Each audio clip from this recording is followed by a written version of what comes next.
اور میں چاہوں گا ذرا مسلم کنٹریز کا کردار بھی اس پہ بتائیں کہ ان کا کیا کردار رہا، کیونکہ وہ بھی اس انداز سے محض مذمتی بیان کی سوا اور کچھ کر نہیں پا رہی۔ دیکھیے، آپ نے بالکل درست کہا، جیسے بھی میں نے آپ کو کہا تھا کہ یہ ہمارا جو معاملہ ہے مسلم دنیا کا، یہ بڑا افسوسناک ہے۔ حالانکہ ہونا تو یہ چاہیے تھا کہ جس وقت ٹرمپ نے کہا تھا پہلی مرتبہ کہ ایران پر حملہ ہوگا، تو اس وقت کم از کم مذمتی بیان اس وقت آنے چاہیے تھے۔ یہ بیانات جو ہے اس وقت کے تھے جبکہ ٹرمپ نے کہا تھا، لیکن اس وقت کسی نے اس پر مذمتی بیان نہیں دیا۔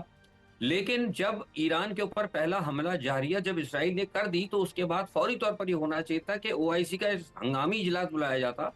اور ہنگامی اجلاس بلانے کے بعد خاص میں سمجھتا ہوں یہ کام پاکستان کو کرنا چاہیے تھا، کیونکہ دنیا کی نظریں پاکستان کی طرف تھی۔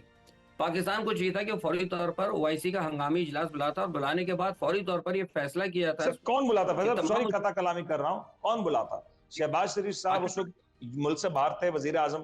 آپ کی کابینہ کے بیشتر ارکان اس وقت اہم ترین دوروں پہ ہیں، تو کون اس تو اجلاس کو کال کرتا، کون یہ لیڈ تو سر کرتا؟ ایک طے، وہی بات کر رہا ہوں، یہ تو ایک طے شدہ پروگرام کے تحت گئے تھے نا۔ اب دیکھیے اس وقت میں سمجھتا ہوں کہ پاکستان کے جو سرحدوں سے، میں اس وقت پاکستان کی سرحدوں سے تیسری عالمی جنگ کے میں نعرے سن رہا ہوں، ڈرم، مطلب میں سن رہا ہوں کہ ڈرم بج رہا ہے تیسری عالمی جنگ کا ہماری سرحدوں پہ، لیکن ہمارے جو آرمی چیف صاحب ہے وہ اس وقت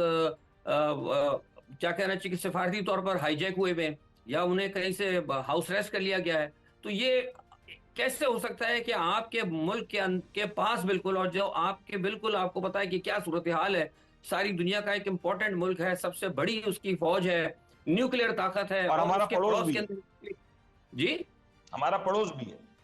جی پڑوس بھی ہے، اس کے علاوہ ہم نیوکلیر طاقت ہے، اور ہمارے پڑوس کے اندر نیوکلیر اٹیک، نیوکلیر تنصیبات کے اوپر اٹیک ہو رہا ہے، اور ہمارے آرمی چیف اس وقت جو باہر ہیں، اور ہمارے وزیر اعظم کو یہ تو باقاعدہ ایک طے شدہ، میں نے کہا نا کہ طے شدہ منصوبے کے تحت ان کو ہائی جیک کر لیا گیا تھا، سفارتی طور پر ہائی جیک کیا گیا تھا، ان کو باہر بھیج دیا گیا تھا تاکہ یہ کوئی ایسا بڑا اقدام نہ اٹھا سکیں۔ تو چلے کم از کم اگر یہاں سے نہیں ہوا تو شاید سعودی عرب کو کرنا چاہیے تھا، لیکن بلانے کے بعد او آئی سی کا اجلاس بلا کر ایک متفقہ یہ قرارداد ہوتی کہ جناب فوری طور پر جتنے بھی اسلامی ممالک ہیں، ایران پر چونکہ حملہ ہو گیا ہے، لہٰذا اب اسرائیل کو دوسرے کسی بھی اٹیک کے لیے اپنی فضائی حدود ہم فراہم نہیں کریں گے۔